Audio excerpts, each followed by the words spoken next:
Hello, നമസ്കാരം. Welcome back to my page. It's me Ameen Khan. English PSC രംഗത്തെ പരീക്ഷകളിൽ ആവർത്തിച്ച് ചോദിക്കുന്ന ഇംഗ്ലീഷ് ഗ്രാമറുകൾ എങ്ങനെ സിമ്പിളായി പഠിക്കാം എന്നുള്ളതാണ് നമ്മുടെ ഈ പേജിലൂടെ നമ്മൾ ശ്രദ്ധിക്കുന്നത്. നമ്മൾ പാർട്ട് 1 ആയിട്ട് തൊട്ടുമുകളിൽ കണ്ടീഷണൽ ക്ലോസ് എന്ന് പറയുന്ന ഒരു ടോപ്പിക്ക് നമ്മൾ ചർച്ച ചെയ്തുകൊണ്ടിരിക്കുകയായിരുന്നു. നമ്മൾ നേരത്തെ സൂചിപ്പിച്ചു 2 പാർട്ടായിട്ടാണ് ഈ സംഭവം, 2 എപ്പിസോഡായിട്ടാണ് ചെയ്യുന്നതെന്ന് പറഞ്ഞു. ഫസ്റ്റ് എപ്പിസോഡിൽ കണ്ടീഷണൽ ക്ലോസ് എന്താണ് എന്നുള്ളതും കണ്ടീഷണൽ ക്ലോസിലേക്ക് പ്രവേശിക്കണമെങ്കിൽ നമുക്ക് എന്തൊക്കെ അറിഞ്ഞിരിക്കണം എന്നുള്ളതൊക്കെ നമ്മൾ ആ തുടക്കത്തിൽ ഏകദേശം 1.5 മണിക്കൂറോളമായിട്ട് നമ്മൾ ആ വിഷയത്തിൽ നമ്മൾ ചർച്ച ചെയ്തു. അതിനകത്ത് ക്ലോസുകളെക്കുറിച്ചും അതുപോലെ തന്നെ ടൈപ്സ് ഓഫ് സെൻറ്റൻസ് എന്ന് പറഞ്ഞിട്ടുള്ള വിഷയങ്ങളെക്കുറിച്ചൊക്കെ നമ്മൾ ചർച്ച ചെയ്തിരുന്നു. ഒരു കാര്യം സൂചിപ്പിക്കുക, കഴിഞ്ഞ എപ്പിസോഡ് ക്ലാസ് കേൾക്കാത്ത ഒരാളും ഈ എപ്പിസോഡിലേക്ക് നേരിട്ട് പ്രവേശിക്കരുത്.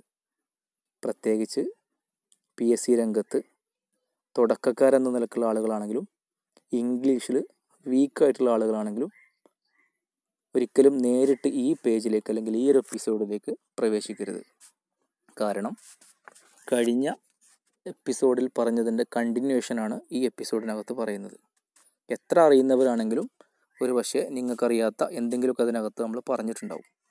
അതുകൊണ്ട് ആദ്യത്തെ എപ്പിസോഡ് കാണാൻ വേണ്ടിയിട്ട് മറക്കരുത്.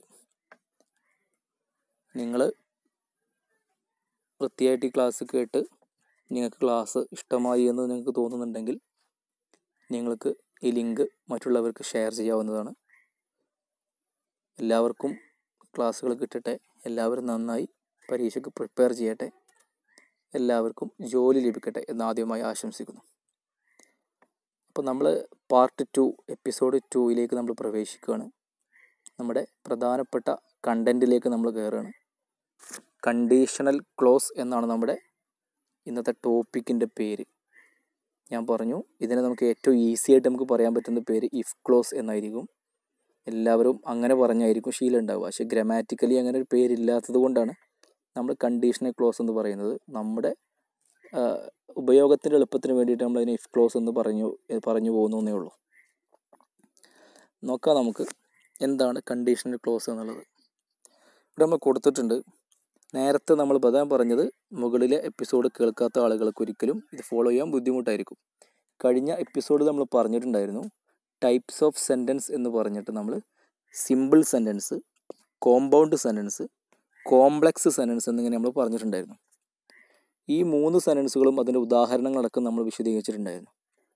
അതിനകത്ത് നമ്മൾ പറഞ്ഞിട്ടുള്ള കോംപ്ലക്സ് സെൻറ്റൻസ് ആണ് നമുക്ക് ഇനി അറിഞ്ഞിരിക്കേണ്ടത്. ഇവിടെ പറയുന്നുണ്ട്, കോംപ്ലക്സ് സെൻറ്റൻസ് അറിയുന്നവർക്ക് മാത്രമേ ഇഫ് ക്ലോസ് ചെയ്യാൻ പെട്ടെന്ന് സാധിക്കുള്ളൂ.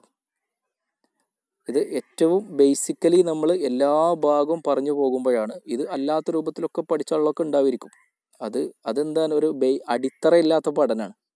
മറ്റൊരാളൊരു സംശയം ചോദിച്ചാൽ നമുക്ക് പറഞ്ഞു കൊടുക്കണമെന്നുണ്ടെങ്കിൽ ഇതിനെ ഏറ്റവും ബേസിക്കായിട്ട് നമുക്ക് പഠിക്കാൻ പറ്റണം. ആ നിലക്കാണ് നമ്മൾ ഈ ചാനലിലൂടെ നമ്മൾ ഇത്രയും സിമ്പിളായിട്ട് ഈ കാര്യങ്ങൾ നമ്മൾ എക്സ്പ്ലെയിൻ ചെയ്തു പോകുന്നത്. അപ്പോൾ കോംപ്ലക്സ് സെൻറ്റൻസ് നമ്മൾ പറഞ്ഞു. കോംപ്ലക്സ് സെൻറ്റൻസ് എന്ന് പറഞ്ഞാൽ നിങ്ങളൊന്ന് ഓർത്ത് നോക്കിയാൽ കാണാൻ പറ്റും നമുക്ക്. കോംപ്ലക്സ് സെൻറ്റൻസ് എന്ന് പറഞ്ഞാൽ ഒരു മെയിൻ ക്ലോസും ഉണ്ടായിരിക്കും, അതുപോലെ തന്നെ ഒരു സബോർഡിനേറ്റ് ക്ലോസും ഉണ്ടായിരിക്കും. ഒന്ന് തന്നെ അവിടെ നിർബന്ധമൊന്നുമില്ല, രണ്ടായാലും കുഴപ്പമില്ല. പക്ഷേ 1+1 ആ രൂപത്തിലാണെങ്കിൽ നമുക്ക് പെട്ടെന്ന് കാര്യം മനസ്സിലാക്കാൻ പറ്റും. ഒരു മെയിൻ ക്ലോസ്, ഒരു സബോർഡിനേറ്റ് ക്ലോസ്, ഇത് രണ്ടും ഉണ്ടെങ്കിൽ നമുക്ക് അയാൾ എന്ത് പേരിട്ട് വിളിക്കാം? നമുക്ക് കോംപ്ലക്സ് സെൻറ്റൻസ് എന്ന് വിളിക്കാം. സബോർഡിനേറ്റ് ക്ലോസ് എപ്പോഴും നമ്മൾ പറഞ്ഞിരുന്നു വെന്ന്, വൈല്, ഇഫ്, അൺലെസ്, അണ്ടിലൊക്കെ പോലെയുള്ള ആൾക്കാരെ വെച്ച് തുടങ്ങുമ്പോഴാണ് അയാളെ നമ്മൾ സബോർഡിനേറ്റ് ക്ലോസ് എന്ന് വിളിക്കുക. അവർക്ക് പരിപൂർണമായ അർത്ഥം ഉണ്ടാവില്ല എന്നൊക്കെ നമ്മൾ വളരെ വിശദമായിട്ട് നമ്മൾ കഴിഞ്ഞ എപ്പിസോഡിൽ നമ്മൾ സൂചിപ്പിച്ചിട്ടുണ്ട്. അതുകൊണ്ട് ഇവിടെ നമ്മൾ പറയുന്നു, ഇവിടെ നമ്മൾ കണ്ടോ ബ്രാക്കറ്റിൽ നമ്മൾ കൊടുത്തിട്ടുണ്ട്, ഇഫ് എന്ന് നമ്മൾ ബ്രാക്കറ്റ് കൊടുത്തിട്ടുണ്ട്. അപ്പോൾ സബോർഡിനേറ്റ് ക്ലോസിൽ നമുക്ക് ഇവിടെ ഈ ടോപ്പിക്കിനകത്ത് നമ്മൾ കോംപ്ലക്സ് സെൻറ്റൻസ് വേണമെന്ന് പറയുമ്പോഴും നമ്മൾ ഉപയോഗിക്കേണ്ട സബോർഡിനേറ്റ് ക്ലോസിനകത്ത് ആ സബോർഡിനേറ്റിംഗ് കൺജങ്ഷൻ എന്ന് പറയുന്നത് വെന്നിൻ്റെ ആവശ്യമില്ല, വൈലിൻ്റെ ആവശ്യമില്ല, അൺലെസ്സിൻ്റെ ആവശ്യമൊന്നും തൽക്കാലമില്ല. അൺലെസ് ചില സമയങ്ങൾ ഉപയോഗിക്കാറുണ്ട്, എങ്കിലും 90% നമ്മളിവിടെ ഉപയോഗിക്കുന്നത് ഇഫ് ഉപയോഗിച്ചിട്ടാണ്.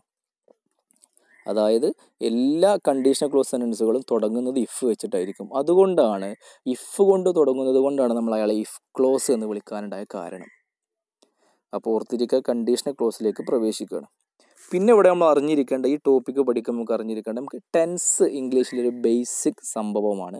വളരെ വൈഡായിട്ട് പഠിക്കേണ്ട സംഭവം. മറ്റൊരു ചാപ്റ്ററിൽ ടെൻസ് എന്ന് പറയുന്നൊരു സംഭവമുണ്ട്. നമുക്ക് നിങ്ങളറിയാത്ത ആളുണ്ടെങ്കിൽ അത് ഫോളോ ചെയ്താൽ നമുക്ക് അതുകൂടെ പഠിക്കാൻ പറ്റും. എങ്കിൽ പോലും ടെൻസ് എന്ന് പറയുന്ന സംഭവം അറിഞ്ഞിരിക്കൽ നിർബന്ധമാണ്. പക്ഷെ ഇവിടെയുള്ള ഒരു സുഖം എന്തെന്ന് ചോദിച്ചു കഴിഞ്ഞാൽ, ഇംഗ്ലീഷിലെ 12 ടെൻസ് നമ്മളിവിടെ ഓർത്തിരിക്കണമെന്നില്ല. നമുക്ക് ബേസിക്കലി ഒരു 3 തരം ടെൻസുകൾ നമുക്ക് അറിഞ്ഞെങ്കിൽ തന്നെ നമുക്ക് ഈ ടോപ്പിക്കിൽ നിന്ന് രക്ഷപ്പെട്ടു പോകാൻ പറ്റും. ഏതൊക്കെയാണ് 3 ടെൻസ് എന്നുള്ളത് നമുക്ക് താഴെ പറയുന്നുണ്ട്. മറ്റൊരു കേസ് എന്ന് പറയപ്പെടുന്നത് എന്താണ്, 3 തരം കണ്ടീഷൻസ് നമുക്ക് ഇതിനകത്തുണ്ട്. എന്തൊക്കെയാണ് 3 തരം കണ്ടീഷൻസ് എന്നുള്ളത് നമുക്ക് താഴത്ത് എല്ലാം നമ്മൾ എക്സ്പ്ലെയിൻ ചെയ്യുന്നുണ്ട്. നമുക്ക് നോക്കാം. അപ്പോൾ നമ്മൾ പിന്നെ കൊടുത്തത് ടെൻസസ് നീഡഡ് എന്ന് കൊടുത്തത് ഏതൊക്കെ ടെൻസാണ് നമുക്കിവിടെ ആവശ്യമുള്ളത് എന്നുള്ളത് നമ്മൾ ആദ്യം നമ്മളിവിടെ പ്രത്യേകം ഹൈലൈറ്റ് ചെയ്തിട്ട് നമ്മൾ കുറച്ച് ഗ്രീൻ കളറൊക്കെ കൊടുത്തിട്ടുള്ളത് അത്രയും നിങ്ങൾ ശ്രദ്ധിച്ചിട്ട് ഈ ടെൻസിനെ കൈകാര്യം ചെയ്യണമെന്നുള്ളതുകൊണ്ടാണ്. ഏതൊക്കെ ടെൻസാണെന്നുള്ളത് കൊടുത്തിട്ടുണ്ട്. ഒന്നാമത്തത് സിമ്പിൾ പ്രസൻറ്റ് ടെൻസാണ്. Present tense, simple present tense എന്ന് പേര് മാത്രം അറിഞ്ഞാൽ പോരാ, സിമ്പിൾ പ്രസൻറ്റിനകത്തുള്ള കണ്ടൻറ് എന്തൊക്കെയാണ് നമുക്ക് അറിഞ്ഞിരിക്കണം.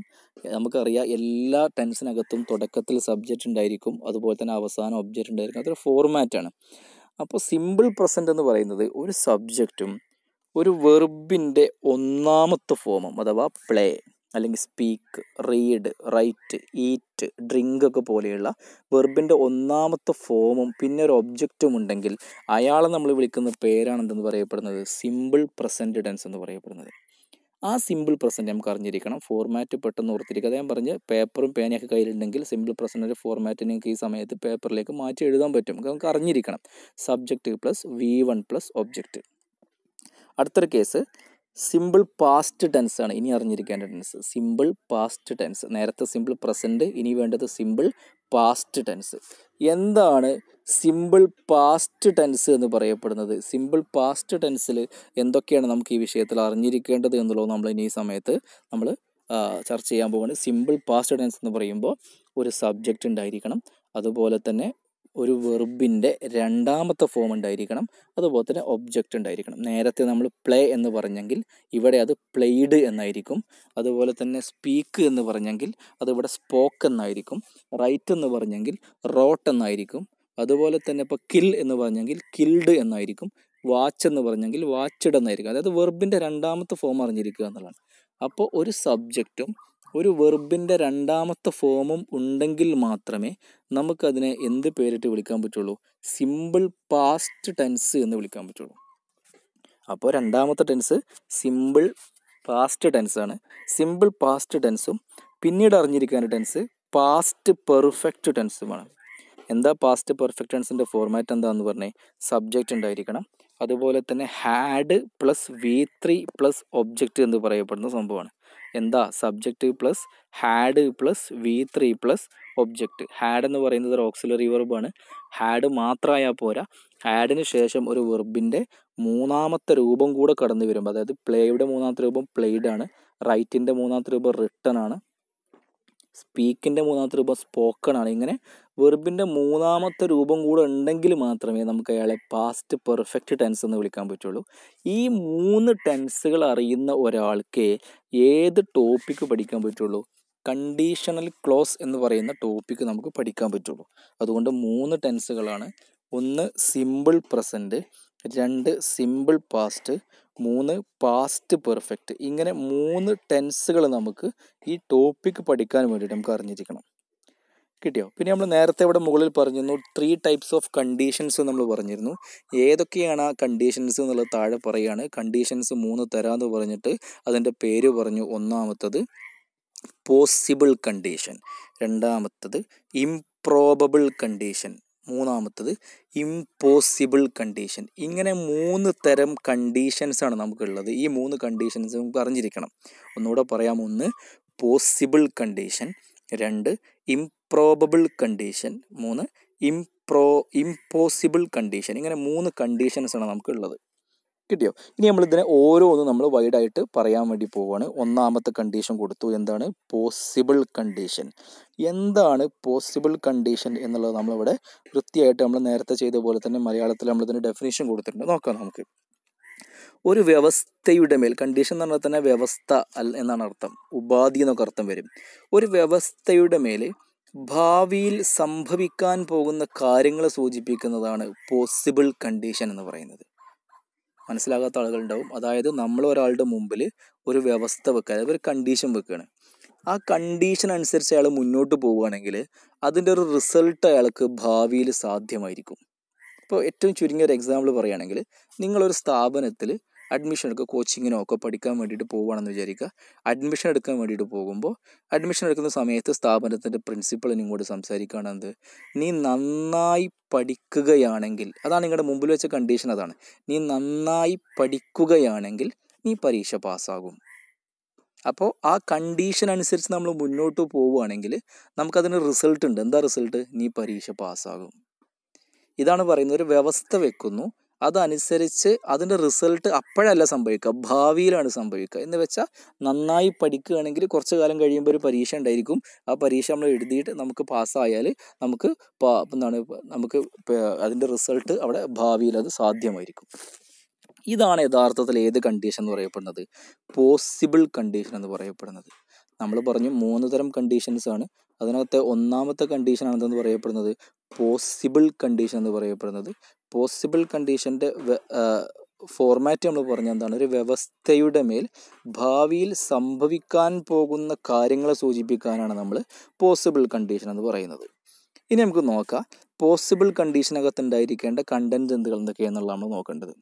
എല്ലാ കണ്ടീഷൻ, പോസിബിൾ ആയിക്കോട്ടെ, ഇംപ്രോബബിൾ ആയിക്കോട്ടെ, ഇംപോസിബിൾ ആയിക്കോട്ടെ, ഇതിനകത്തൊക്കെ ഒരു ഇഫ് ക്ലോസും ഒരു മെയിൻ ക്ലോസും ഉണ്ടായിരിക്കും. അതായത് ഇഫ് ക്ലോസ് നമ്മൾ ചുരുക്കി പറയുന്നതാണ്, അത് സബോർഡിനേറ്റ് ക്ലോസ് ആണ്. ഒരു ഇഫ് ക്ലോസും ഒരു മെയിൻ ക്ലോസും ഉണ്ടായിരിക്കും. അതായത് ഒരു കോംപ്ലക്സ് സെന്റൻസ് ആയിരിക്കും. ഇതുണ്ടാകുമ്പോൾ എങ്ങനെയായിരിക്കണതിൻ്റെ ഇഫ് ക്ലോസ് എന്നുള്ളതാണ് നമ്മൾ ഇനി നോക്കേണ്ടത്. നോക്കണേ, നമ്മൾ പറഞ്ഞു 3 ടെൻസുകൾ നമുക്ക് അറിഞ്ഞിരിക്കണം എന്നൊക്കെ നമ്മൾ പറഞ്ഞിരുന്നു അല്ലേ? പോസിബിൾ കണ്ടീഷനിലെ ഇഫ് ക്ലോസ്, ഈ ഗ്രീനിൽ കൊടുത്തുള്ള കാര്യം പ്രത്യേകം നോക്കണേ. പോസിബിൾ കണ്ടീഷനിലെ ഇഫ് ക്ലോസ് എന്ന് പറയുന്നത് എപ്പോഴും സിമ്പിൾ പ്രസന്റ് ടെൻസിലായിരിക്കണം. അതായത് ഇഫ് എന്ന് കൊടുത്തതിന് ശേഷം പിന്നെ വരുന്ന ഭാഗം സിമ്പിൾ പ്രസന്റ് ടെൻസ് ആയിരിക്കണം. ഇപ്പോൾ for example I play cricket അല്ലെങ്കിൽ ഐ റീഡ് ന്യൂസ് പേപ്പർ എന്നുള്ളതൊക്കെ സിമ്പിൾ പ്രസന്റ് ആണ്. അത് ഇഫ് കഴിഞ്ഞിട്ട് if I read news paper അല്ലെങ്കിൽ ഇഫ് ഐ പ്ലേ ക്രിക്കറ്റ് എന്ന രൂപത്തിലായിരിക്കണം പറയേണ്ടത്. അങ്ങനെ പറഞ്ഞെങ്കിൽ അത് ഏത് കണ്ടീഷനായിട്ട് മാറുള്ളൂ? പോസിബിൾ കണ്ടീഷനായിട്ട് മാറുള്ളൂ. പക്ഷെ തീർന്നിട്ടില്ല. അത് ഏത് ക്ലോസ് മാത്രമാണ്? ഇഫ് ക്ലോസ് മാത്രമാണ്. ഇനി രണ്ടാമതൊരു ക്ലോസ് വരുന്നുണ്ട്. അത് ഏതാണ് ക്ലോസ്? മെയിൻ ക്ലോസ് എന്ന് പറയപ്പെടുന്നത്. ആ മെയിൻ ക്ലോസ് എന്ന് പറയുന്നത് എങ്ങനെയായിരിക്കണം? അതിനകത്ത് സബ്ജക്റ്റ് കഴിഞ്ഞ പാടെ വരേണ്ട ഓക്സിലറി വെർബ്, അതാണ് ഏറ്റവും പ്രധാനപ്പെട്ട. നോക്കണേ, ഇപ്പുറത്ത് സിമ്പിൾ പ്രസന്റ് ആയതുകൊണ്ട് തൊട്ടപ്പുറത്ത് നമുക്ക് ആരായിരിക്കണം? വില്ല് എന്ന് പറയുന്ന ഒരു ഓക്സിലറി വെർബ് ഉണ്ടായിരിക്കണം. വില്ല് വന്നു കഴിഞ്ഞാൽ പിന്നെ വെർബിൻ്റെ ഫോം ഒന്നാമത്തതായിരിക്കും. ഫോർ എക്സാമ്പിൾ വിൽ പ്ലേ, അപ്പോൾ I will play, I will speak, I will kill, ഇങ്ങനെയൊക്കെയുള്ള വാക്കുകളാണ് അവിടെ കടന്നു വരിക. അപ്പോൾ ഒന്നുകൂടെ ഓർത്തിരിക്കുക, if clause simple present tense ആണെങ്കിൽ തൊട്ടപ്പുറത്ത് കടന്നു വരുന്ന മെയിൻ ക്ലോസ് എന്ന് പറയപ്പെടുന്നത് ഒരു സബ്ജക്റ്റും അതുപോലെ തന്നെ ശേഷം വില്ല്, അത് കഴിഞ്ഞാൽ പിന്നെ വെർബിൻ്റെ ഫോം ഒന്നാമത്തെ ഫോം. ഇതാണ് ഇതുകൊണ്ട് ഉദ്ദേശിക്കുന്നത്. അപ്പോൾ എന്താണ് പോസിബിൾ കണ്ടീഷൻ്റെ ഈ ഫോർമാറ്റ് കാണാതെ അങ്ങോട്ട് പഠിച്ചാൽ മതി. എങ്ങനെ വരിക എന്നൊന്ന് പറഞ്ഞേ. ഇഫ് ക്ലോസ് ഏത് ടെൻസ് ആയിരിക്കും? സിമ്പിൾ പ്രസൻ്റ് ആണ്. അതിനുശേഷം വരുന്ന മെയിൻ ക്ലോസ് എങ്ങനെയായിരിക്കും എന്ന് പറഞ്ഞേ.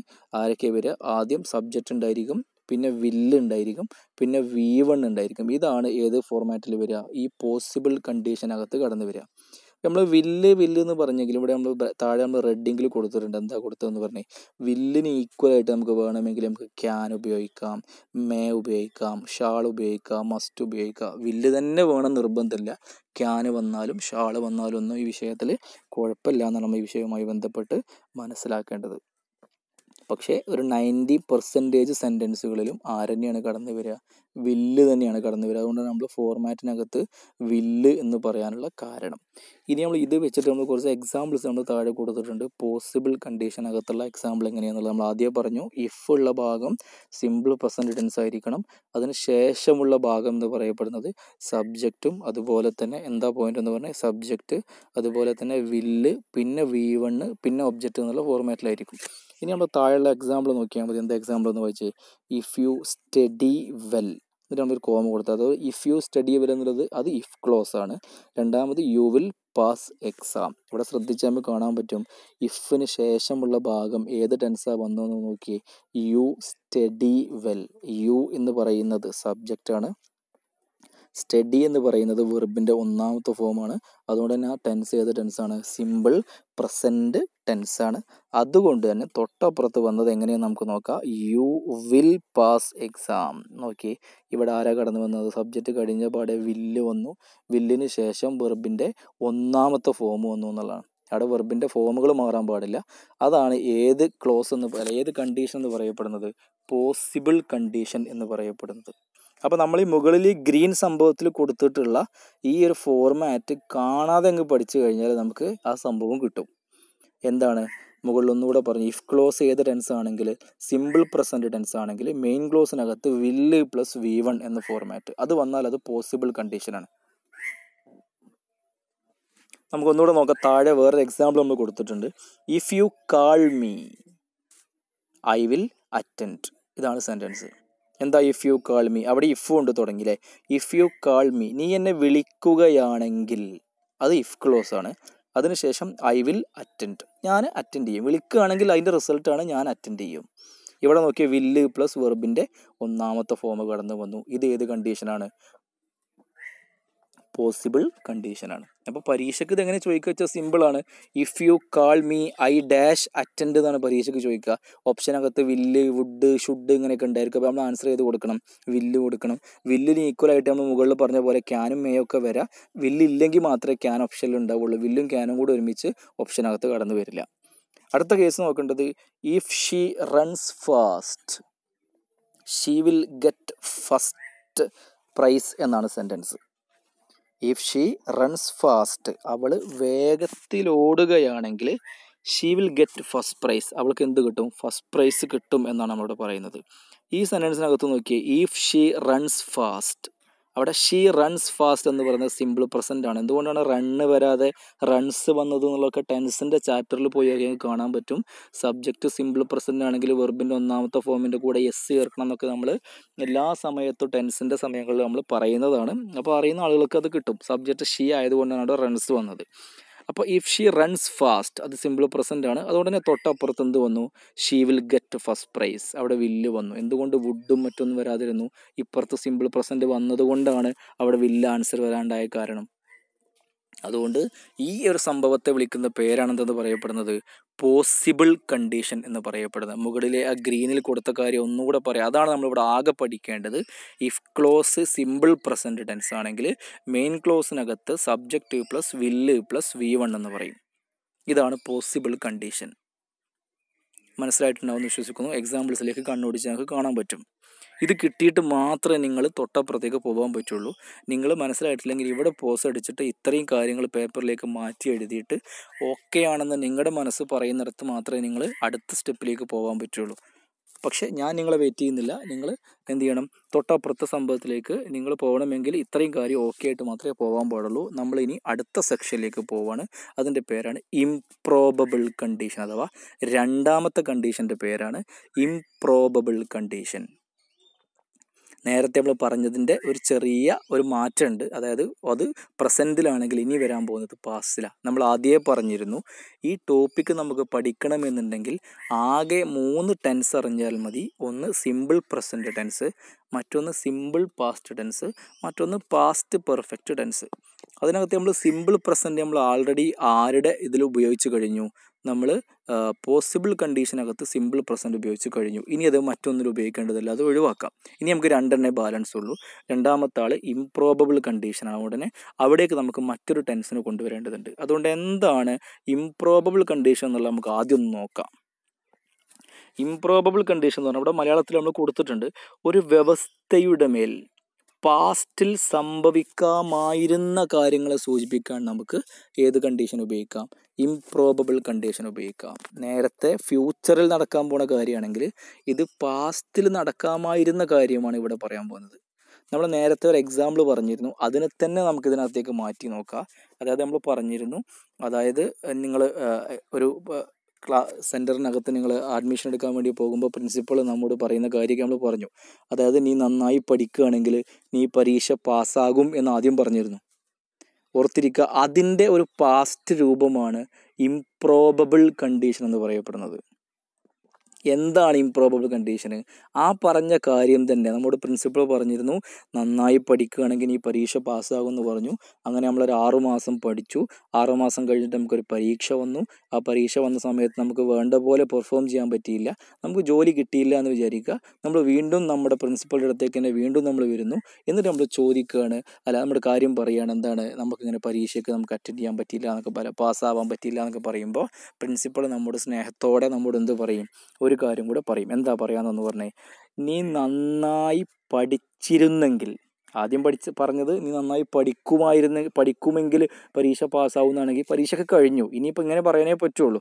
അതായത് നീ നന്നായി പഠിച്ചിരുന്നെങ്കിൽ നിനക്ക് പരീക്ഷ പാസ്സാകാമായിരുന്നു എന്ന് ടീച്ചർ പറയും അല്ലേ?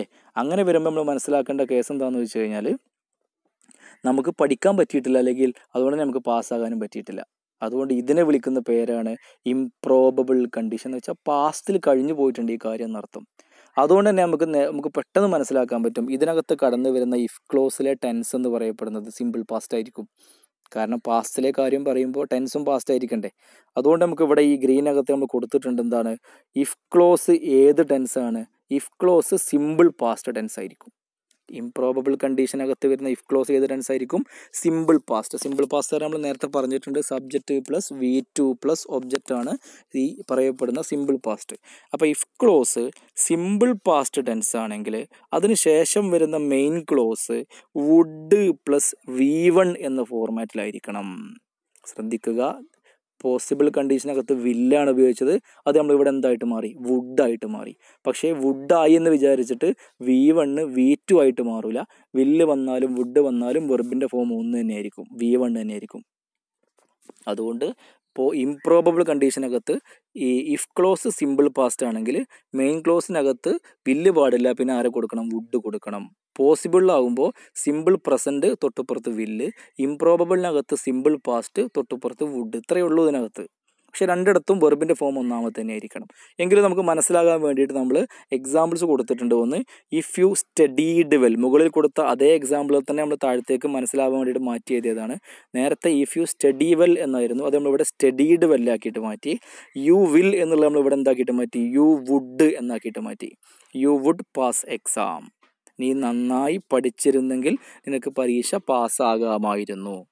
മറ്റൊരു case, if you called me, പാസ്റ്റാണ്, നീ എന്നെ വിളിച്ചിരുന്നെങ്കിൽ ഐ വുഡ് അറ്റൻഡ്, ഞാൻ വരുമായിരുന്നു, അല്ലെങ്കിൽ ഞാൻ അറ്റൻഡ് ചെയ്യുമായിരുന്നു എന്നാണ് പറയുന്നത്. അടുത്തത്, ഇഫ് ഷീ റാൻ ഫാസ്റ്റ്, നീ വേഗത്തിൽ ഓടിയിരുന്നെങ്കിൽ she would get first prize, അവൾക്ക് ഫസ്റ്റ് പ്രൈസ് കിട്ടുമായിരുന്നു. അവൾ വേഗത്തിൽ ഓടിയിരുന്നെങ്കിൽ അവൾക്ക് ഫസ്റ്റ് പ്രൈസ് കിട്ടുമായിരുന്നു. ഇതൊന്നും സാധ്യമല്ല. കാരണം എന്താ വെച്ചാൽ ഇതൊക്കെ കഴിഞ്ഞു പോയി. പക്ഷെ എങ്കിലും നമ്മളൊരു ഒരു സമാധാനത്തിന് വേണ്ടിയിട്ട് പറയാം, അങ്ങനെ ചെയ്തിരുന്നെങ്കിൽ എനിക്ക് പറ്റുമായിരുന്നു, അല്ലെങ്കിൽ നമ്മൾ പരീക്ഷകളൊക്കെ കഴിഞ്ഞിട്ട് നമ്മളൊക്കെ ഡിസ്കസ് ചെയ്യാറുണ്ട്, ആ ചോദ്യം കൂടെ എഴുതിയിരുന്നെങ്കിൽ എനിക്ക് ഇത്ര മാർക്ക് കവർ ചെയ്യാമായിരുന്നു, അല്ലെങ്കിൽ ഞാൻ കട്ട് ഓഫ് പെടുമായിരുന്നു എന്നൊക്കെ നമ്മൾ പറയും. നമ്മൾ ചില ചോദ്യങ്ങളൊക്കെ നമ്മൾ സംശയങ്ങൾ ഒഴിവാക്കി പോരുമ്പോൾ പിന്നീട് നമുക്ക് ഉണ്ടാകുന്നൊരു ബുദ്ധിമുട്ടാണ്, അത് ഞാൻ എഴുതിയില്ലല്ലോ, അത് എഴുതിയിരുന്നെങ്കിൽ എനിക്ക് ഇങ്ങനെ സംഭവിക്കുമായിരുന്നു എന്നൊക്കെ നമ്മൾ പറയാറുണ്ട്. ഇതൊക്കെ യഥാർത്ഥത്തിൽ ഏത് കണ്ടീഷനാണ്? ഇംപ്രോബബിൾ കണ്ടീഷനാണെന്നർത്ഥം. അപ്പോൾ നമ്മൾ രണ്ടിനെയും കൂടെ കണക്ട് ചെയ്തിട്ട് ഒന്നുകൂടെ പറയാം. പോസിബിൾ കണ്ടീഷനകത്ത് ഇഫ് ക്ലോസ് സിമ്പിൾ പ്രസൻറ്റ്, അതുകൊണ്ട് തന്നെ main clause will plus V1. Improbable കണ്ടീഷനകത്ത് ഇഫ് ക്ലോസ് സിമ്പിൾ പാസ്റ്റ്, അതുകൊണ്ട് തന്നെ തൊട്ടപ്പുറത്ത് വുഡ് പ്ലസ് V1 എന്നാണ് മെയിൻ ക്ലോസിനകത്ത് കടന്നു വരേണ്ടത്. എക്സാമ്പിൾസ് നമ്മൾ രണ്ടാൾക്കും പറഞ്ഞു. കിട്ടിയിട്ടുണ്ടെന്ന് വിശ്വസിക്കുന്നു. കിട്ടിയല്ലോ. ഇനി നമ്മൾ പറയാൻ പോകുന്നത്, അത് കിട്ടിയിട്ട് മാത്രമേ നമ്മൾ അടുത്ത സെക്ഷനിലേക്ക് നിങ്ങൾ പോകാൻ പാടുള്ളൂ. നിങ്ങൾ കൂടുതൽ എക്സാമ്പിൾസ് നിങ്ങൾ എഴുതി നോക്കണം കേട്ടോ. ഇനി നമ്മൾ പറയാൻ പോകുന്ന മൂന്നാമത്തെ കേസാണ് impossible condition. Last one, impossible condition. എന്താണ് ഇംപോസിബിൾ കണ്ടീഷൻ എന്നുള്ളതാണ് പറയാൻ പോകുന്നത്. ഡെഫിനേഷൻ ഇവിടെ താഴെ കൊടുത്തിട്ടുണ്ട്. ഒരു കാര്യം ചെയ്യേണ്ട സമയത്ത് നമ്മൾ ചെയ്തിരുന്നെങ്കിൽ അതിന് ഉദ്ദേശിച്ച ഫലം കിട്ടുമായിരുന്നു. എന്നാൽ ഇനി ഒരിക്കലും ചെയ്യാൻ പറ്റില്ല, അസാധ്യമാണ്. അതുകൊണ്ടാണല്ലോ അതിൻ്റെ പേരെന്നെ ഇമ്പോസിബിൾ എന്നാവാനുള്ള കാരണം. ചെയ്യേണ്ട കാര്യം ചെയ്യേണ്ട സമയത്ത് ചെയ്തിരുന്നെങ്കിൽ നമുക്ക് പറ്റുമായിരുന്നു. ഇതിന് പറ്റിയൊരു ഉദാഹരണം എന്ന് പറയുന്നത്, നമ്മൾ PSC പരീക്ഷകളൊക്കെ വിളിക്കുമ്പോൾ PSC ഒരു നമുക്ക് നോട്ടിഫിക്കേഷൻ വരുമ്പോൾ ഒരു അപേക്ഷിക്കാനൊരു സമയം തരും. ഇപ്പോൾ ഏതെങ്കിലും ഒരു പരീക്ഷയാണെന്ന് വിചാരിക്കുക, LDC എക്സാമാണ്. LDC അപേക്ഷിക്കേണ്ട അവസാന ഡേറ്റ് എന്താണ്? ഏതെങ്കിലും ഒരു മാസം, ഇപ്പോൾ സപ്പോസ് ഇപ്പോൾ ജൂൺ 15 അപേക്ഷിക്കേണ്ട അവസാന ഡേറ്റ് എന്ന് പറഞ്ഞു എന്ന് വിചാരിക്കുക.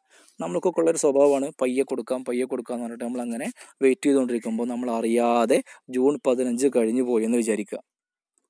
ജൂൺ 15 കഴിഞ്ഞ് ജൂൺ 16 നമ്മൾ LDCക്ക് അപേക്ഷിക്കാനിരുന്നിട്ട് കാര്യമില്ല, നമുക്കത് ചെയ്യാൻ പറ്റില്ല. കാരണം അത് അസാധ്യമാണ്. നമുക്ക് തന്നിട്ടുള്ള ഡേറ്റ് കഴിഞ്ഞു, ഇനി ഒരിക്കലും ചെയ്യാൻ പറ്റില്ല, അത് നമുക്ക് അപ്ലൈ ചെയ്യാൻ പറ്റില്ല. അങ്ങനെയൊക്കെ പല ആളുകൾക്കും ഇങ്ങനത്തെ അബദ്ധങ്ങളൊക്കെ പറ്റിയിട്ടുണ്ടാവും. അതുകൊണ്ട് ഓർത്തിരിക്കേണ്ടത്, ചെയ്യേണ്ട സമയത്ത് ഇത്തരം കാര്യങ്ങൾ ചെയ്യണം. കിട്ടി? അതുതന്നെയാണ് ഇവിടെ നമ്മൾ PSCക്ക് നമ്മൾ പ്രിപ്പയർ ചെയ്യുമ്പോൾ നമ്മൾ ശ്രദ്ധിക്കേണ്ടത്. നമ്മൾ പ്രിപ്പയർ പഠിക്കേണ്ട കാലത്ത് പഠിച്ചെങ്കിലേ നമുക്ക് ജോലി കിട്ടുള്ളൂ. ആ സമയത്ത് നമ്മൾ അശ്രദ്ധരായി നിന്ന് കഴിഞ്ഞാൽ നമ്മൾ പ്രായം കഴിഞ്ഞു പോയതിന് ശേഷം ഞാൻ നന്നായി അന്ന് ആ കാലത്ത് പഠിച്ചിരുന്നെങ്കിൽ നമ്മൾ പറഞ്ഞിട്ട് കാര്യമില്ല. അതുകൊണ്ട് ഓർത്തിരിക്കുക, ഇമ്പോസിബിൾ കണ്ടീഷൻ എന്ന് പറയുമ്പോൾ അസാധ്യം എന്ന വാക്കിൻ്റെ അർത്ഥം തന്നെ ചെയ്യേണ്ട സമയത്ത് ചെയ്തിരുന്നെങ്കിൽ അതിൻ്റെ ഫലം കിട്ടുമായിരുന്നു. എന്നാൽ ഇനി ഒരിക്കലും നമുക്ക് ചെയ്യാൻ സാധിക്കുകയുമില്ല. That type of sentence is called impossible condition. അതുകൊണ്ട് തന്നെ സ്വാഭാവികമായിട്ട് ഇതിനൊരു ഫോർമാറ്റ് ഉണ്ടായിരിക്കും. എന്താ ഫോർമാറ്റ് നോക്കുക. എന്താണ് ഈ ഗ്രീനിൽ നമ്മൾ കൊടുത്തിട്ടുണ്ട്, ഇഫ് ക്ലോസ് ഏത് ടെൻസ് ആവണം എന്നുള്ളത്. നമ്മൾ പറഞ്ഞു ആകെ 3 ടെൻസേ ഉള്ളൂ. ഒന്ന് സിമ്പിൾ പ്രസൻ്റ് ആണ്, മറ്റൊന്ന് സിമ്പിൾ പാസ്റ്റ് ആണ്, last one past perfect tense ആയിരുന്നു. ഇപ്പോൾ നമ്മൾ 2 ടെൻസ് ആൾറെഡി ഉപയോഗിച്ച് കഴിഞ്ഞു, സിമ്പിൾ പ്രസൻറ്റും സിമ്പിൾ പാസ്റ്റും. ഇനി വരാനുള്ളത് ഏതാണ്? പാസ്റ്റ് പെർഫെക്റ്റ് ടെൻസ് ആണ്. സ്വാഭാവികമായിട്ടും ഈ ടെൻസിനകത്ത് ഇത് തന്നെ വരാനും പാടുള്ളൂ. അതുകൊണ്ട് ഇമ്പോസിബിൾ കണ്ടീഷനകത്ത് ഈ ഗ്രീൻ സംഭവത്തിലേക്ക് തന്നെ നോക്കുക എല്ലാവരും. ഇഫ് ക്ലോസ് ഏത് ടെൻസ് ആയിരിക്കും? പാസ്റ്റ് പെർഫെക്റ്റ് ടെൻസ് ആയിരിക്കും. പാസ്റ്റ് പെർഫെക്റ്റ് ടെൻസ് ആണെങ്കിൽ, പാസ്റ്റ് പെർഫെക്റ്റ് എന്ന് പറയുമ്പോൾ വെറുതെ ഹാഡാണ് പാസ്റ്റ് പെർഫെക്റ്റ് എന്നുള്ളൊരു വിചാരം ഉണ്ടാവാൻ പാടില്ല. ഹാഡ് മാത്രം പോരാ, ഹാഡിന് ശേഷം വെർബിൻ്റെ 3ാമത്തെ ഫോം റിട്ടൺ, സ്പോക്കൺ, അതുപോലെ തന്നെ ഡ്രങ്ക്, അല്ലേ, അതുപോലെ തന്നെ എന്താണ് ഈറ്റൺ, ഇങ്ങനെയൊക്കെയുള്ള കുറച്ച് വാക്കുകളുണ്ട്, സങ് ഒക്കെ പോലെയുള്ള വാക്കുകൾ. ഇത് ഏതെങ്കിലും ഒരു വെർബിൻ്റെ V3 ഫോമും കൂടെ കടന്നു വന്നെങ്കിൽ മാത്രമേ നമുക്കത് പാസ്റ്റ് പെർഫെക്റ്റ് ആവുള്ളൂ. ഹാഡ് മാത്രമല്ല പാസ്റ്റ് പെർഫെക്റ്റ്, ഹാഡും വെർബിൻ്റെ 3ാമത്തെ ഫോമും കൂടെ കടന്നു വരുമ്പോഴാണ് പാസ്റ്റ് പെർഫെക്റ്റ് ആകുക. അത് വന്നു കഴിഞ്ഞാൽ അത് എന്തായി? ഇമ്പോസിബിൾ കണ്ടീഷനിലെ ഇഫ് ക്ലോസ് ആയിട്ട് മാറി. ഇനി നമുക്ക് നോക്കാം, ഈ ഗ്രീനകത്തേക്ക് തന്നെ നോക്കുക എല്ലാവരും. മെയിൻ ക്ലോസ് എങ്ങനെ വരിക എന്നുള്ളത്. എന്താണ് മെയിൻ ക്ലോസിനകത്ത്? Would plus have plus V3 എന്ന രൂപത്തിലായിരിക്കണം. വുഡ് മാത്രം പോരാ, വുഡിന് ശേഷം V3 പറ്റില്ല. അതുകൊണ്ട് തന്നെ വുഡ് കഴിഞ്ഞിട്ട് ഹാവ് കൊടുക്കണം, എന്നിട്ട് മാത്രമേ V3 കൊടുക്കാൻ പാടുള്ളൂ. അതെന്തുകൊണ്ടാണ് V3 വരാനുള്ള കാരണം? നമ്മുടെ ഇപ്പുറത്ത് ഹാഡ് പ്ലസ് V3 വന്നു, അതുകൊണ്ട് ഇപ്പുറത്തും V3 വേണം. എങ്ങനെ പാടുള്ളൂ? Would plus have plus V3. അപ്പോൾ ഒന്നുകൂടെ നോക്കുക, നിങ്ങൾ ഈ ഗ്രീനിനകത്ത് കൊടുത്തിട്ടുള്ള ആ 3 കണ്ടീഷനകത്തും കൊടുത്തിട്ടുള്ള നമ്മൾ ഈ ഗ്രീൻ വാട്ടർലൈൻ കൊടുത്തിട്ടുള്ള ആ സംഭവം ഉണ്ടല്ലോ, അതുമാത്രം പഠിച്ചാൽ മതി. എന്താണ്? ഇഫ് ക്ലോസ് പാസ്റ്റ് പെർഫെക്റ്റ് ആണെങ്കിൽ അതിന് ശേഷം വരുന്ന മെയിൻ ക്ലോസ് എന്തായിരിക്കണം? Would plus have plus V3 എന്ന രൂപത്തിലായിരിക്കണം. കിട്ടിയോ? ഒന്നുകൂടെ മനസ്സുകൊണ്ട് പറഞ്ഞു നോക്കുക. ഇഫ് ക്ലോസ് പാസ്റ്റ് പെർഫെക്റ്റ് ആണെങ്കിൽ main clause would plus have plus V3 എന്ന രൂപത്തിലായിരിക്കണം. ഇനി നമുക്കതിൻ്റെ എക്സാമ്പിൾസ് നോക്കാം. If you had studied well, മുകളിൽ പറഞ്ഞ അതേ എക്സാമ്പിൾ തന്നെ നമ്മൾ ഇവിടെയും മാറ്റിയിട്ടുള്ളത്. If you had studied well, അവിടെ ഹാഡ് വന്നു, അതുകൊണ്ട് തന്നെ സ്റ്റഡീഡ് V3 സ്റ്റഡീഡ് വന്നു അല്ലേ. If you had studied well എന്താ വരിക? You would have passed exam. നീ പരീക്ഷ പാസ്സായിട്ടുണ്ടാകുമായിരുന്നു, നീ അന്ന കാലത്ത് നന്നായി പഠിച്ചിട്ടുണ്ടായിരുന്നെങ്കിൽ എന്നാണ് അർത്ഥം വരിക. അപ്പോൾ നോക്കി, ഇവിടെ ഹാഡ് പ്ലസ് V3, അപ്പോൾ അപ്പുറത്ത് വുഡ് ഹാവ് പ്ലസ് V3. അടുത്തത് ഇഫ് യു ഹാഡ്, ഇവിടെ ചെറിയൊരു മിസ്റ്റേക്ക് ഉണ്ട്. If you had called me എന്നാണ് വേണ്ടത്, അവിടെ ഹാഡ് ടൈപ്പ് ചെയ്യപ്പെട്ടിട്ടില്ല, അതെല്ലാവരും ശ്രദ്ധിക്കണം. If you had called me എന്നാണ് വേണ്ടത്, പ്രത്യേകം ശ്രദ്ധിക്കണേ. If you had called me എന്നാണ് വേണ്ടത്. ഐ വുഡ് ഹാവ് അറ്റൻഡഡ് എന്ന് വരും. If you had called me I would have attended എന്ന് വരും. ഇവിടെ പ്രത്യേകം ശ്രദ്ധിക്കുക. ഇതിങ്ങനെ സ്ക്രീൻഷോട്ടൊക്കെ എടുക്കുന്ന ആളുകളുണ്ട് വെച്ചെങ്കിൽ അവസാനം പിന്നെ ഇതെന്താണെന്ന് ഇങ്ങനെ ചിന്തിക്കരുത്. If you had called me I would have attended എന്നാണ് വരിക. അവിടെ ഹാഡ് കാൾഡ് വന്നപ്പോൾ തൊട്ടപ്പുറത്ത് വുഡ് ഹാവ് അറ്റൻഡഡ് എന്ന് വന്നു. അടുത്തത് നോക്കുക, if she had run fast, അവൾ വേഗത്തിൽ ഓടിയിട്ടുണ്ടായിരുന്നെങ്കിൽ. അപ്പോൾ ഇവിടെ സംശയം തോന്നും, ഹാഡിന് ശേഷം റണ്ണാണല്ലോ വന്നത്, റണ്ണ് ഒന്നാമത്തെ ഫോം അല്ലേ എന്നൊക്കെ തോന്നും ചിലപ്പോൾ ചില ആളുകൾക്ക്. ഓർത്തിരിക്കുക, റണ്ണിൻ്റെ മൂന്നാമത്തെ രൂപം നോക്കണേ, റണ്ണ്, റാന്, റണ്ണ്, മൂന്നാമത്തെ രൂപം റണ്ണ് തന്നെയാണ്. ആ റണ്ണാണ് അവിടെ കൊടുത്തിട്ടുള്ളത്, ഒന്നാമത്തെ രൂപമല്ല. അതുകൊണ്ട് ചില വെർബുകൾ ഇപ്പോൾ കം, കെയിം, കം, അങ്ങനെയൊക്കെ ചില വെർബുകളുണ്ട് 1ഉം 3ഉം ഒരേപോലെ വരും. അതുപോലെയാണ് ഇപ്പോൾ ഇയാൾ റണ്ണ്, റാന്, റണ്ണാണ്. അപ്പോൾ ഇവിടെ ഉപയോഗിച്ചിട്ടുള്ള റണ്ണ് മൂന്നാമത്തെ ഫോം റണ്ണാണെന്നുള്ളത് മനസ്സിലാക്കണം. If she had run fast she would have got first prize. അവൾ നന്നായി വേഗത്തിൽ ഓടിയിട്ടുണ്ടായിരുന്നെങ്കിൽ അവൾക്ക് ഫസ്റ്റ് പ്രൈസ് കിട്ടുമായിരുന്നു. ഇനി ഒരിക്കലും സാധ്യമല്ല, അവൾ ഓടിയിട്ടില്ല, ഓട്ട മത്സരമൊക്കെ കഴിഞ്ഞു നമ്മളവിടെ മനസ്സിലാക്കണം. ഇതാണ് ഏത് കണ്ടീഷൻ എന്ന് പറയപ്പെടുന്നത്?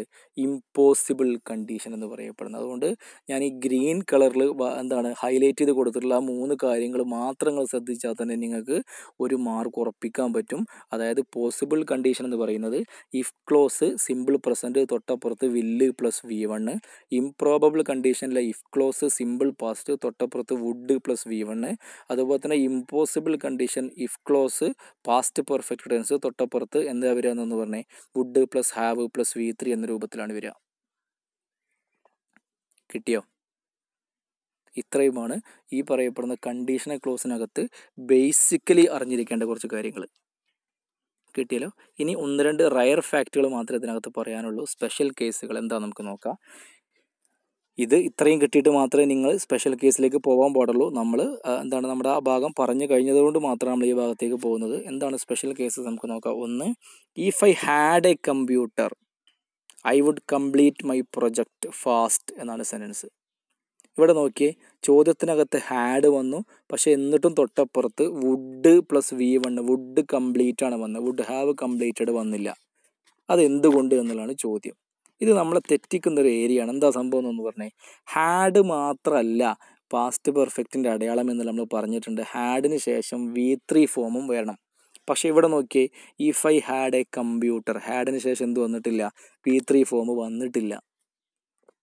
എന്നതുകൊണ്ട് തന്നെ നമുക്ക് തൊട്ടപ്പുറത്ത് വുഡ് ഹാവ് കൊടുക്കാനും പറ്റില്ല. അതുകൊണ്ട് ഇവിടെ ഒരു കാര്യം ഓർത്തിരിക്കുക, ഇഫ് ക്ലോസിനകത്ത് ഹാഡ് വരികയും ശേഷം ഒരു V3 ഫോം വരാതെ മറിച്ച് എന്തെങ്കിലും ഒരു വസ്തുവിൻ്റെ പേര്, നൗൺ ഫോം, അതായത് computer, pen, bike, car, pencil, ഇങ്ങനെ എന്തെങ്കിലും മൊബൈൽ ഫോൺ പോലത്തെ എന്തെങ്കിലും ഒരു നൗൺ ഫോമാണ് വരുന്നത്, മണി, ഇങ്ങനെയൊക്കെ നമ്മൾ പറയില്ലേ, ഇങ്ങനെ ഒരു നൗൺ ഫോമാണ് വരുന്നതെങ്കിൽ പിന്നീട് നമ്മൾ തൊട്ടപ്പുറത്ത് അത് പാസ്റ്റ് പെർഫെക്റ്റ് ആണെന്ന് പറഞ്ഞിട്ട് വുഡ് ഹാവ് പ്ലസ് V3 കൊടുക്കരുത്.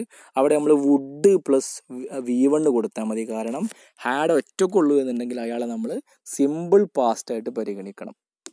ഞാൻ നേരത്തെ പറഞ്ഞിട്ടുണ്ട്, ഹാഡ് എന്ന് പറയുന്നത് പാസ്റ്റ് പെർഫെക്റ്റ് അല്ല, ഹാഡും V3യും കൂടെ വരുമ്പോഴാണ് പാസ്റ്റ് പെർഫെക്റ്റ്. പക്ഷേ ഇവിടെ ഹാഡ് മാത്രമേ ഉള്ളൂ.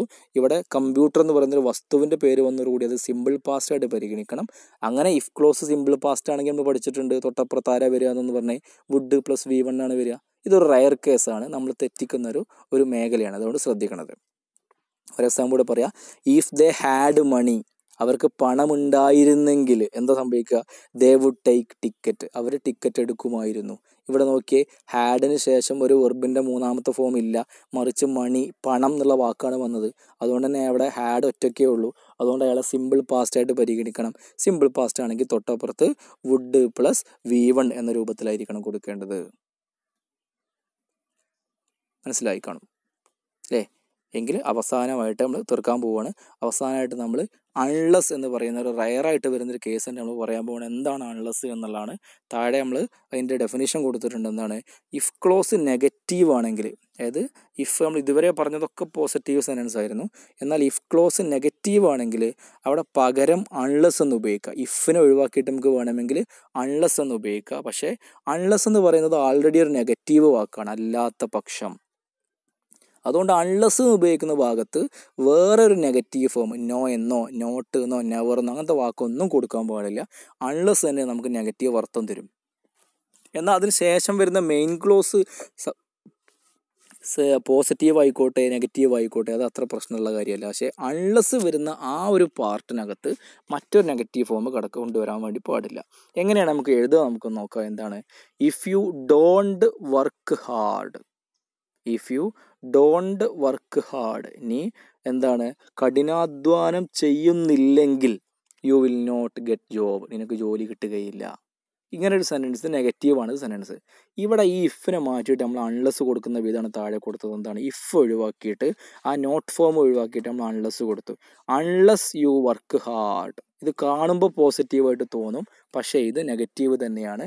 നീ കഠിനാധ്വാനം ചെയ്യാത്ത പക്ഷം, മറ്റത് അങ്ങനെ തന്നെ, you will not get job, നിനക്ക് ജോലി കിട്ടുകയില്ല. ഇങ്ങനെ നമുക്ക് ഇഫ് നെഗറ്റീവായിട്ട് വരുമ്പോൾ നമുക്ക് അയാൾക്ക് പകരം നമുക്ക് ആരെ കൊടുക്കാൻ പറ്റും? അൺലെസ് കൊടുക്കാൻ പറ്റും. ഇത് വളരെ റെയറായിട്ട് വരുന്ന ഒരു ചോദ്യമാണ്. അടുത്തൊരു കേസ് നോക്കാം. എന്താണ്, ഒരു എക്സാം കൂടെ പറഞ്ഞു. If she didn't run fast, അവൾ വേഗത്തിൽ ഓടിയില്ലെങ്കിൽ ഷീ വുഡിൻറ്റ് ഗെറ്റ് ബസ്, അവൾക്ക് ബസ് കിട്ടുമായിരുന്നില്ല എന്ന് പറയാണ്. അപ്പോൾ അതിന് നമ്മൾ ഇഫും ഡിഡൊക്കെ മാറ്റിയിട്ട് നമ്മൾ എന്താണ് അൺലെസ് കൊടുക്കുന്നു. അത് പാസ്റ്റ് ആയതുകൊണ്ട് റണ്ണ് പറ്റില്ല, റാൻ എന്ന് പറയണം. Unless she Rann fast she wouldn't get bus, അവൾക്ക് ബസ് കിട്ടുമായിരുന്നില്ല എന്ന് പറയുന്നത്. അപ്പോൾ അൺലെസ് വരുമ്പോൾ മറ്റൊരു നെഗറ്റീവ് ഫോം കടന്നു വരാൻ വേണ്ടിയിട്ട് പാടില്ല. ഇവിടെ ഡിഡ് ആയതുകൊണ്ടാണ് ഇവിടെ മാറ്റി എഴുതിയപ്പോൾ റാന് വന്നത്. തൊട്ട മുകളിൽ ഡു ആയതുകൊണ്ടാണ് അവിടെ റണ്ണ് വന്നത്. ഇത് ഒന്നുകൂടെ ബോർഡൊക്കെ ഉപയോഗിച്ച് ചെയ്യുമ്പോഴാണ് പെട്ടെന്ന് മനസ്സിലാക്കാൻ പറ്റുക. ഇത് ഫോളോ ചെയ്യാൻ പറ്റിയിട്ടുണ്ടാവുമെന്ന് വിശ്വസിക്കുന്ന അവസാനത്തെ ഭാഗം. ഇത്രയുമാണ് കണ്ടീഷണൽ ക്ലോസ് എന്ന് പറയുന്ന ടോപ്പിക്കിൽ നമുക്ക് പറയാനുള്ളത്. അതുകൊണ്ട് ക്ലാസ് റിപ്പീറ്റ് ചെയ്ത് കേൾക്കുക. വളരെ സിമ്പിളായിട്ട് ഈ സാധനം പറഞ്ഞു തന്നിട്ടുണ്ട്. ഞങ്ങൾക്ക് ജസ്റ്റ് ഇവിടെ ഒരു മോഡൽ ക്വസ്റ്റ്യൻ പേപ്പർ ഇങ്ങനെ കാണിച്ചു തരാം. നിങ്ങൾ ഇത് വെച്ചിട്ട് ഈ ചോദ്യം ചെയ്യണം. കിട്ടിയോ? ഇതിൻ്റെ ഉത്തരം തൽക്കാലം ഞാൻ പറയുന്നില്ല. ഇതിനൊക്കെ ഫോർമാറ്റ് ഉണ്ടെന്നാണ്. ഇഫ് യു ലവ് മീ, ഒരു എക്സാമ്പിൾ മാത്രമാണ് ഞാൻ വായിച്ചു തരാം. If you love me I dash Mari U, നീ എന്നെ സ്നേഹിക്കുകയാണെങ്കിൽ ഐ ഡാഷ് മാരി യു. ആ ഡാഷിൻ്റെ അവിടെ വില്ല്, വുഡ് ഹാവ്, വിൽ ഹാവ് ഇങ്ങനെയൊക്കെ ചേർക്കാനുള്ള സംഭവമുണ്ട്. അതെങ്ങനെയാണ് ചേർക്കേണ്ടത് എന്നുള്ളത് നമ്മൾ ഇതുവരെ പഠിച്ച സംഭവം വെച്ചിട്ട് ഞാൻ ഇവിടെ 5 ചോദ്യം കൊടുത്തിട്ടുണ്ട്. ആ 5 ചോദ്യങ്ങൾ ഈ ക്വസ്റ്റ്യൻ പേപ്പർ നിങ്ങൾ എന്ത് ചെയ്യണം? ഈ ഓപ്ഷൻ എടുത്തിട്ട് നിങ്ങൾ ചെയ്യണം. അത് ക്ലാസ് കേട്ട ആളുകൾക്ക് മാത്രമേ ചെയ്യാൻ പറ്റുള്ളൂ. പിന്നീട് പ്രീവിയസ് ക്വസ്റ്റ്യൻ പേപ്പറിനകത്തുള്ള ചോദ്യങ്ങളൊക്കെ നിങ്ങൾ എടുത്തിട്ട് ആ ചോദ്യങ്ങളൊക്കെ നിങ്ങൾ എന്ത് ചെയ്യണം? ചെയ്ത് നോക്കണം എങ്ങനെയാണ് ഈ സംഭവം വരുന്നത് എന്നുള്ളതൊക്കെ. ഇത്രയാണ് കണ്ടീഷണൽ ക്ലോസ് എന്ന് പറയുന്ന വിഷയവുമായി ബന്ധപ്പെട്ട് നമുക്ക് പറയാനുള്ളത്. അപ്പോൾ നമ്മൾ 2 പാർട്ടായിട്ടാണ് ഈ ടോപ്പിക്കിനെ നമ്മൾ കൈകാര്യം ചെയ്തത്. ഈ 2 പാർട്ടും നമ്മൾ വൃത്തിയായിട്ട് കേൾക്കണം. പാർട്ട് 1 കേൾക്കാത്ത ഒരാൾ ഒരിക്കലും പാർട്ട് 2ലേക്ക് ായിട്ട് പറഞ്ഞിട്ടുണ്ട്. എക്സാമ്പിൾസൊക്കെ ഈ വിഷയവുമായി ബന്ധപ്പെട്ട് നമ്മൾ ചർച്ച ചെയ്തിട്ടുണ്ട്. അതുകൊണ്ട് എല്ലാം വൃത്തിയായിട്ട് കേട്ടിട്ട് ഈ ക്ലാസ്സുകൾ നിങ്ങൾ വൃത്തിയായിട്ട് നിങ്ങൾക്ക് മനസ്സിലായി എന്നുണ്ടെങ്കിൽ നിങ്ങളുടെ സുഹൃത്തുക്കൾക്കൊക്കെ ഇതിൻ്റെ ലിങ്ക് ഷെയർ ചെയ്ത് കൊടുക്കുക. വൃത്തിയായിട്ട് എല്ലാവരും പഠിക്കാൻ അവസരം കൊടുക്കുക. അഭിപ്രായങ്ങളൊക്കെ നിങ്ങൾ താഴത്ത് കമൻ്റായിട്ട് നിങ്ങൾക്ക് ഉപയോഗിക്കാൻ വേണ്ടിയിട്ട് പറ്റും. Okay, thank you.